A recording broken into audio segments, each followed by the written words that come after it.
पालिकेच्या तत्कालीन मुख्याधिकाऱ्यावर विनयभंगाचा गुन्हा दाखल।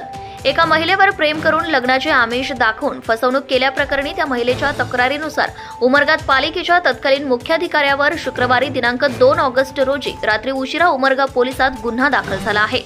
याबाबत पोलिसांकडून मिळालेली माहिती अशी की उमरगा पालिकेचे तत्कालीन मुख्याधिकारी संतोष रामचंद्र टेंगळे राहणार खेडगाव तालुका दौंड यांच्याकडे मुरुम पालिकेचाही अतिरिक्त पदभार होता। त्यावेळी 2015 ते 2023 या कालावधी दरम्यान त्यांच्या एका महिलेवर प्रेम जुळले। शहरातील पतंगे रोडवरील एका इमारतीमध्ये राहणाऱ्या महिलेला लग्नाचे आमिष दाखवून तत्कालीन मुख्याधिकाऱ्यांनी कर्नाटकातील खानापूर येथील पॅराडाईन लॉज या ठिकाणी नेले। त्या महिलेकडे शारीरिक सुखाची मागणी केली व त्या महिलेस फोनवर बोलून लग्न करतो असे सांगून तिची फसवणूक केली। अशा आशयाच्या महिलेने दिलेल्या फिर्यादीवरून संतोष टेंगळे यांच्यावर विनयभंग व दलित अत्याचार प्रतिबंधक कायद्यानुसार गुन्हा दाखल करण्यात आला आहे। या प्रकरणाचा तपास तुळजापूरचे उपविभागीय पोलीस अधिकारी निलेश देशमुख हे करीत आहे। झी टीव्ही महाराष्ट्र न्यूज प्रतिनिधी विशाल देशमुख, उमरगा।